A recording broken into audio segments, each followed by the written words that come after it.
Question, elle est simple et rapide. Vitinha ou Verratti? Je vous dis la vérité, j'aimais beaucoup Verratti. Mais en tant que fan de l'Olympique de Marseille, pour moi, Verratti, il ne te faisait pas passer un cap, notamment en Ligue des Champions. Par contre, lui, il te le fait passer. Il te l'a fait passer, il continue à te le faire passer.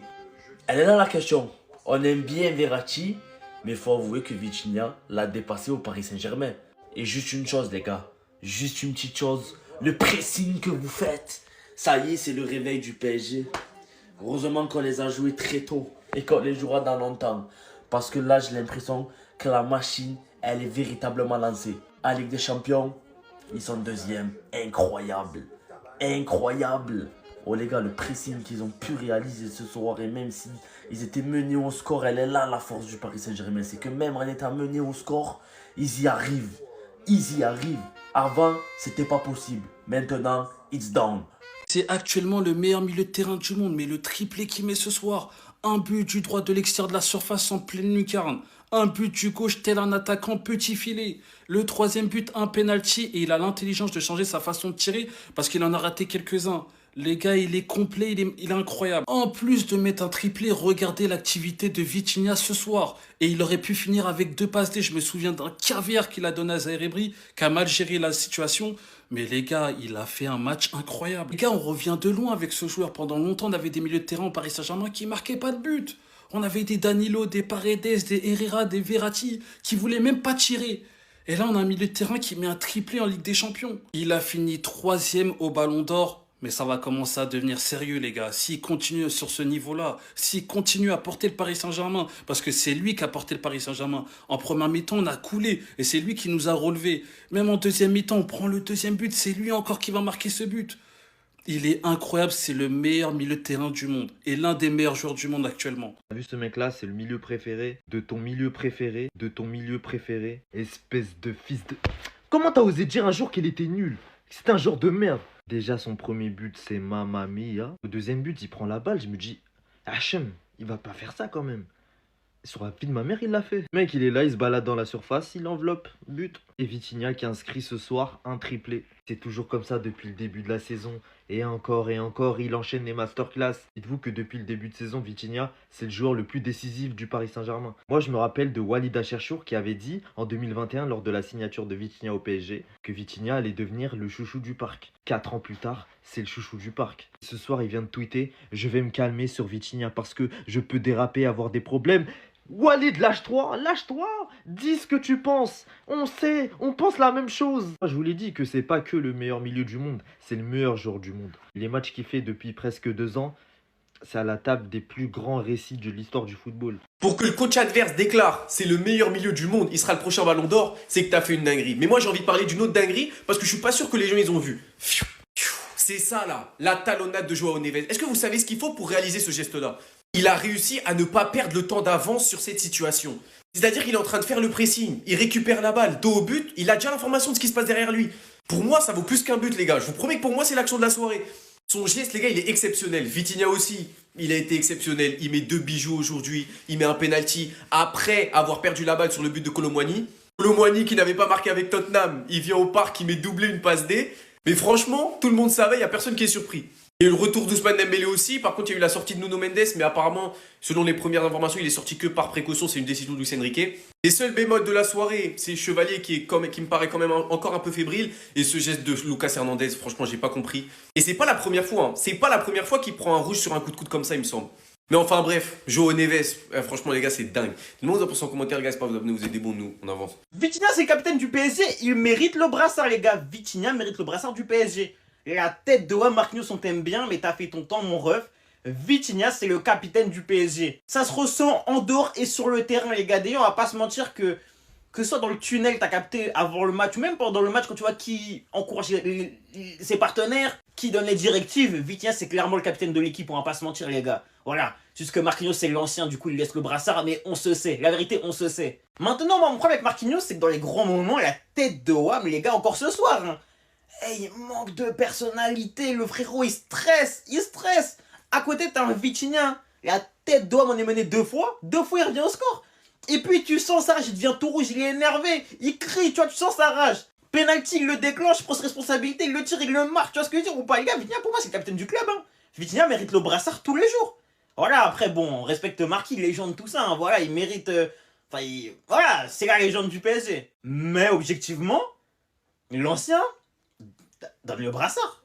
Donne le brassard, ça de bonne foi, donne le brassard. C'est pas possible, il va être inarrêtable. Il a vraiment dit ça là. Vitinha sort d'une masterclass, un match exceptionnel contre Tottenham et en interview d'après-match, ce qu'il a dit, c'est exceptionnel. Le journaliste lui a posé la question sur son niveau. Il a répondu, si je suis à mon prime, le meilleur reste à venir. C'est n'importe quoi, imaginez le futur de ce joueur. Il est même pas à 10% de ses capacités là. Vitinha, on l'a au Paris Saint-Germain et on va l'avoir pendant longtemps. On espère que le Paris Saint-Germain va le prolonger. On espère que le Paris Saint-Germain va le garder longtemps avec cette mentalité là. Mais on le veut tous les jours, on le veut jusqu'à la fin de sa carrière, on le veut au PSG. Le niveau est déjà exceptionnel. Si en plus il nous dit qu'il est pas à son prime et qu'il compte encore tout exploser, mais franchement, la suite va être exceptionnelle et va faire très très peur à tous les milieux de terrain. Pedri, prépare-toi. Même le coach adverse est choqué, même le Hop s'est choqué, même l'adversaire ce soir n'a vu que du feu, même l'adversaire ce soir n'a pas compris ce qui s'est passé. Mais en même temps, c'est Vitinha, c'est de la magie. Même nous, on comprend pas, on le voit tous les jours, on comprend toujours pas comment il est aussi fort.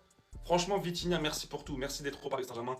On espère le voir encore longtemps à ce niveau et encore plus apparemment. Mais en attendant, allez, Paris. On en fait pas assez sur le milieu de terrain, on a littéralement le meilleur milieu de terrain au monde, et genre largement, mais on n'en fait pas assez les gars.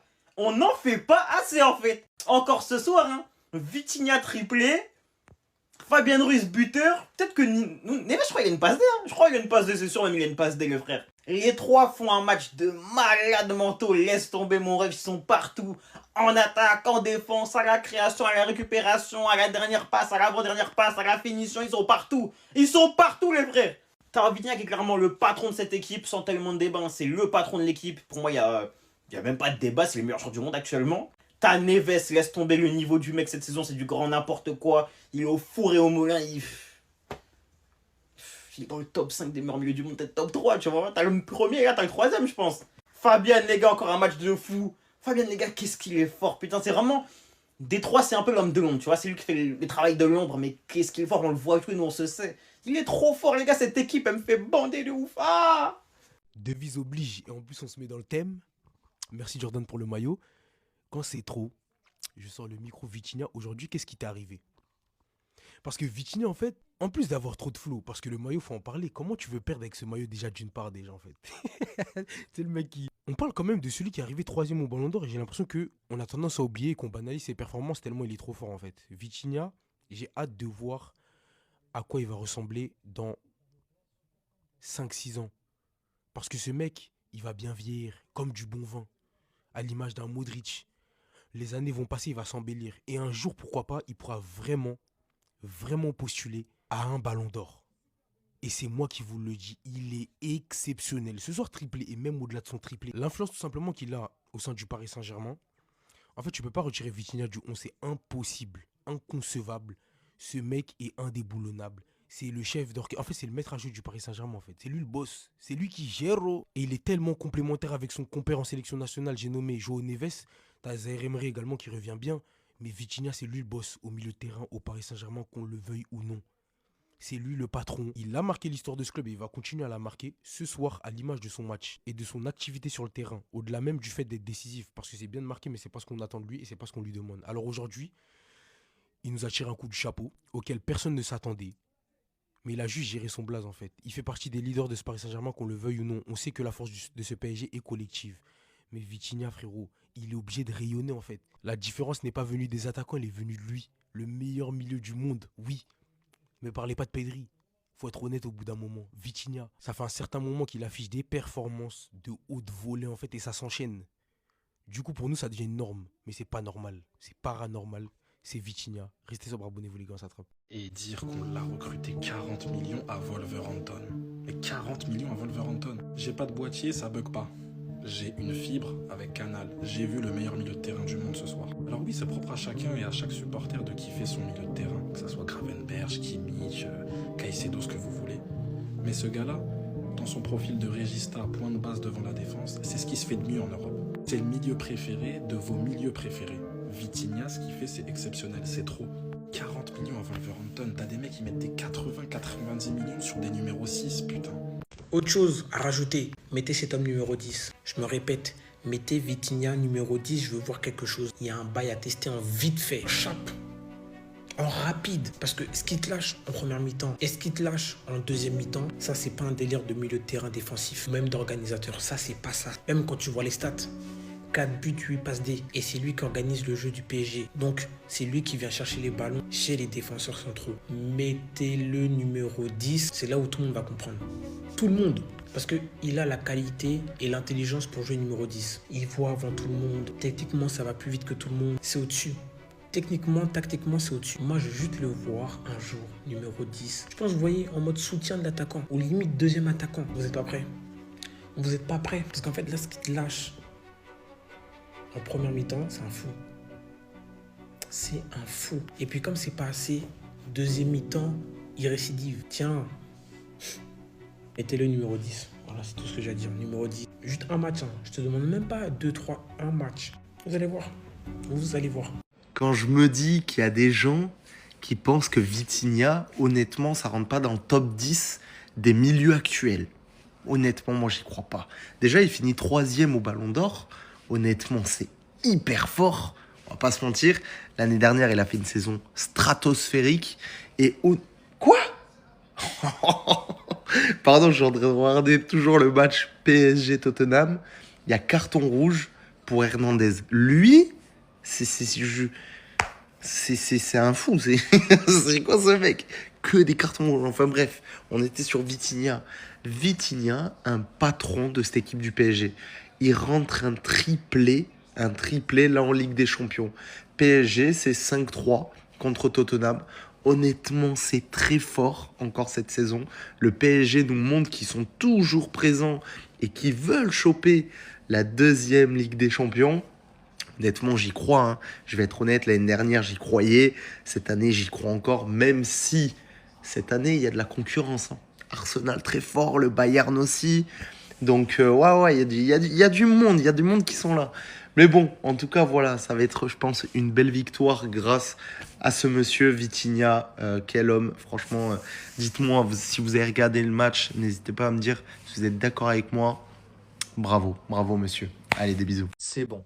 Il doit arrêter de jouer. Luis Enrique doit le mettre sur le banc. Parce que c'est pas juste. Quand tu commences le match avec Vitinha, t'as trop l'avantage par rapport aux autres. Avant de parler du match de Vitinha, je dois vous parler de ce mec. Romero, défenseur de Tottenham qui a tué son équipe. Tottenham venait de marquer le but du 4-3. Et 3 minutes plus tard, le mec, dans sa surface de réparation, il va commettre une faute bête. Il va laisser traîner sa main dans la surface d'une façon très bête. Penalty pour le PSG, Vitinha le tire. Et ça fera 5-3 pour le PSG, Romero a enterré son équipe. Mais quel match de Vitinha qui, à la 44e, quand son équipe se faisait mener 1-0 en première mi-temps, il va venir après ce corner joué par le PSG à l'entrée de la surface. Envoyer une frappe, c'est presque la lucarne parfaite. La frappe finit en barre rentrante. Et en deuxième mi-temps, c'est pareil. Après que Kolo Muani ait marqué le but du 2-1 côté Tottenham, Vitinha va encore venir marquer un banger. Il va venir enrhumer 2 joueurs de Tottenham, envoyer une frappe du pied gauche cette fois, et même avec le mauvais pied, le mec il envoie une frappe de bâtard. Et à la toute fin du match, ce sera lui qui va venir confirmer la victoire du PSG en allant mettre le penalty et le but du 5-3 qui va totalement enterrer Tottenham. Premier triplé de Vitinha en carrière, après Joao Neves, maintenant c'est Vitinha qui au PSG va se charger de mettre des triplés. Mais de toute façon, je vous le dis, ce mec c'est un code de triche. C'est trop facile de jouer au foot avec ce mec. Tous les humains de toute la planète, t'es l'humain que je préfère. William Pacho, mon frère d'amour. Tu sais, je peux pleurer pour toi. Hein. Je peux être ta femme. Tu me connais pas, mais je peux mettre ma vie en péril pour ce joueur. Offensivement, il n'y a pas un défenseur au monde qui est plus safe que lui. Des défenseurs, quand ils touchent le ballon, comme un certain Lucas Beraldo, j'ai la boule au ventre avec ce mec-là, c'est 100% sécurité. Et en plus de ça, c'est devenu un buteur. Même lui, il marque, pas de la tête, du pied droit. Pour qu'on soit mieux dans notre vie, j'ai l'impression que le triangle des Bermudes des Lucas, il faut les retirer de Paris. Et Lucas nous apporte des problèmes qu'on n'avait pas. Aujourd'hui, tout le monde a participé offensivement. Vitinha, triplé, Njantou, passe décisive. D'ailleurs, très bon match, j'ai trouvé intéressant. Gvara, passe décisif. Ruiz, buteur, toujours dans les matchs de Ligue des Champions contre des clubs anglais. Joao Neves, passeur, et William Pacho, buteur. Quel match! Vous avez la stat vite fait? Le PSG en Ligue des Champions, c'est 19 buts en 5 matchs. On est l'équipe la plus dangereuse en Europe. Et vu que le Bayern a perdu contre Arsenal, on reprend notre 2e place. On reste tout en haut du tableau. Vous vous rendez compte l'année dernière à quelle place on était? L'objectif a été atteint. Dans 2 semaines, Ligue des Champions, Atlético Bilbao. Vous aussi, vous allez manger. Pour chaque frappe cadrée, vous avez le droit à un but offert. La vie de ma mère, tu sais, on attèche qui à Manchester City pour que t'aies une place? Non mais j'ai l'impression que tu réalises pas là en fait. Parce que en fait depuis le début de la saison, ouais je me plains, ouais Paris c'est trop difficile, ouais là attends, on s'en bat les couilles nous. On s'en fout, je vais serrer. Les gars, Chevalier dans le Clash Royale, il fait 1m80, j'ai l'impression qu'il en fait 1m60 sur chaque corner. Mais patate dans le ballon frère. La vie de ma mère tu vas goûter au banc. Sur ta sortie hasardeuse où on prend le but, c'est de ta faute. C'est pas la première fois. Et heureusement que Vitinha il met un missile Predator juste après, parce qu'on connaît pas la fin du match. Moi je suis d'accord avec vous, on doit lui laisser du temps.